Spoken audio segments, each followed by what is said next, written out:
मराठों ने गैरों की मर्जी रखना छोड़ दिया है। क्या आपने रितेश देशमुख के फिल्मी कैरियर का बेस्ट पार्ट देखा है? अगर नहीं देखा है तो राजा शिवाजी जरूर देखिएगा।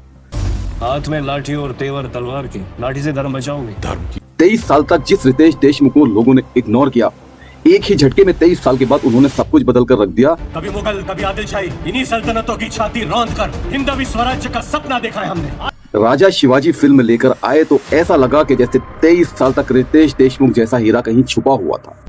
हमें खान का मस्तक चाहिए शिवा। राजा शिवाजी एक फिल्म नहीं है बल्कि रितेश देशमुख के कैरियर का एक तूफान है जो नहीं थमने वाला। अफजल, अफजल, अफजल। अगर अब भी आप रितेश को हल्के में ले रहे हैं तो ये सोच आप बदल दीजिए, क्योंकि रितेश ने वो धमाका किया है जो कोई और कलाकार नहीं कर सकता। और एक बात मैं आपको और बताता चलूं, ये फिल्म नहीं है बल्कि एक करारा जवाब है उन लोगों के लिए जिन्होंने रितेश को सिर्फ एक कॉमेडियन की तरह देखा है। राजा शिवाजी जैसी फिल्म बनाने वाला कलाकार हल्का हो ही नहीं सकता। शिवाजी महाराज के ऊपर जितनी भी फिल्में बनी हैं आप उन्हें देखिए और एक ये फिल्म देखिए, आपको लगेगा कि इसमें 23 साल की मेहनत रितेश देशमुख का जो ड्रीम प्रोजेक्ट था वो छुपा हुआ है और वो कहीं ना कहीं आपको उनकी मेहनत जरूर दिखाएगा इस फिल्म में। तो इस फिल्म के बारे में मैं आपके लिए एक बहुत ही जबरदस्त पॉजिटिव रिव्यू लेकर आया हूँ। आप इस रिव्यू को देखिए और उसके बाद आप फिल्म देखिए। आज हम एक ऐसी विशाल और ऐतिहासिक कथा की बनावट पर बात करने वाले हैं जिसने हर तरफ धूम मचा रखी है। आज राजा शिवाजी के उन पहलुओं को समझेंगे जो इस एपिक को इतना खास बनाते हैं। लेकिन हाँ, आगे बढ़ने से पहले ये स्पष्ट कर दूं कि ये वीडियो का लिंक इंस्पिरेशन के लिए दिया गया है। हम यहाँ किसी तरह की कमियां निकालने नहीं बैठे हैं, बल्कि सिर्फ एक निष्पक्ष नजरिए से इस एपिक के गहरे जज्बातों, इसकी कहानी और इसकी कला को समझने की कोशिश करेंगे। तो चलिए सीधे मुद्दे पर आते हैं। ये प्रेरणादायक स्रोत ही हमारी आज की चर्चा का आधार है। राजा शिवाजी को सिर्फ एक फिल्म कहना शायद सही नहीं होगा।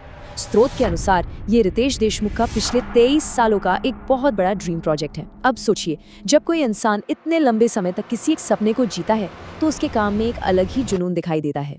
हम पूरी तरह से न्यूट्रल रहते हुए ये समझेंगे कि आखिर इस सिनेमाई एपिक ने इतनी जबरदस्त और जज्बाती प्रतिक्रिया क्यों पैदा की है। रिलीज से पहले एक डर जरूर था जिसका जिक्र स्रोत में भी बहुत साफ तौर पर मिलता है। ट्रेलर देखने के बाद एक एवरेज उम्मीद बन गई थी। लोगों को लगने लगा था कि शायद ये सिर्फ क्षेत्रीय यानी मराठी दर्शकों तक ही सीमित रह जाएगी। लेकिन थिएटर्स के अंदर का नज़ारा बिल्कुल अलग। इसने उम्मीदों के हर दायरे को तोड़ दिया और एक प्योर सेलिब्रेशन का रूप ले लिया।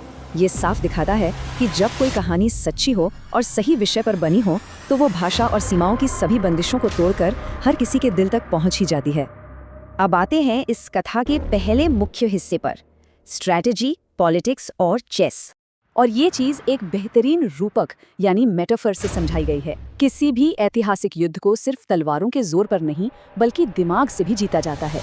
एक तरफ है छत्रपति शिवाजी महाराज, जिन्हें इस ऐतिहासिक जंगल के शेर की तरह दिखाया गया है, और उनके ठीक सामने दुश्मन को एक विशालकाय हाथी के रूप में पेश किया गया है। स्रोत बताता है कि दुश्मन को इतना ताकतवर दिखाना कहानी को और भी रोमांचक बना देता है। जंगल में जब एक हाथी और शेर का आमना सामना होता है तो वो टकराव स्क्रीन पर एक अद्भुत कशिश पैदा करता है। यहाँ सबसे दिलचस्प बात है इसकी साहसिक सिनेमैटिक स्ट्रैटेजी। पूरी कथा को 8 अलग अलग चैप्टर्स में बांटा गया है जो बिल्कुल शतरंज के खेल की तरह आगे बढ़ती है। बुद्धि और रॉ पावर का एक परफेक्ट बैलेंस। लेकिन यहाँ सबसे बड़ा और हिम्मत वाला कदम क्या था? वो था मुख्य किरदार यानी हीरो की एंट्री को पूरे 1 घंटे तक रोके रखना। ये फैसला इसलिए कारगर रहा क्योंकि इस शुरुआती 1 घंटे में पिछली पीढ़ी और किरदार के बचपन की ऐसी ठोस नींव रखी जाती है जिससे आगे चलकर उस हीरो के भगवान बनने तक के सफर को पूरी गहराई से महसूस किया जा सके। बढ़ते हैं अगले पड़ाव की तरफ, इमोशन ओवर परफेक्ट लॉजिक। अब यहाँ एक बहुत बड़ा सवाल था, क्या पर्दे पर सिर्फ एक अभिनेता की छवि नजर आएगी या फिर खुद राजा शिवाजी का आभा मंडल? स्रोत ने इसका बहुत ही खूबसूरत जवाब दिया है।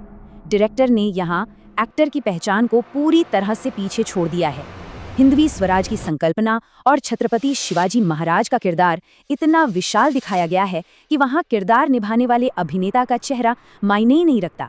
पर्दे पर कोई एक्टर नहीं बल्कि एक महान सोच दिखती है जिस पर गर्व महसूस होता है। और इस पूरे अनुभव को ऊंचाइयों पर ले जाता है संगीत। बेहतरीन म्यूजिक किसी भी तकनीकी कमी को ढक सकता है।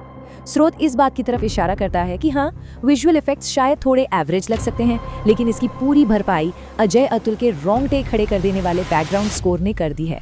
ये संगीत एक्शन सीन्स की ऐसी रीढ़ की हड्डी बन गया है कि किसी का ध्यान विजुअल इफेक्ट्स की कमियों पर जाता ही नहीं।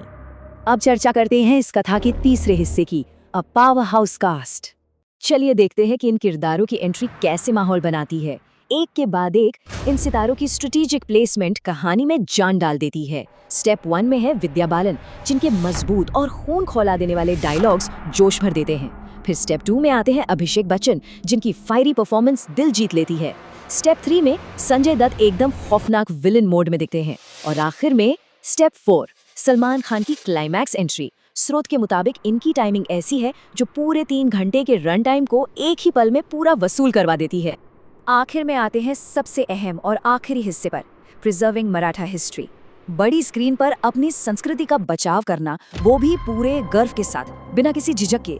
स्रोत ने बड़ी ही तटस्थता के साथ इस बात को रखा है कि जब अन्य फिल्मों को उनके कल्चर के लिए सराहा जाता है तो यहाँ भी वही नियम लागू होना चाहिए। ये सिनेमैटिक प्रदर्शन अपने इतिहास को पूरे रुतबे के साथ दर्शाता है। ऐतिहासिक हथियारों का आइकॉनिक इस्तेमाल विजुअल तौर पर इतिहास को हमेशा के लिए अमर कर देता है और इसी वजह से दर्शकों का एक असली कनेक्शन बन पाता है।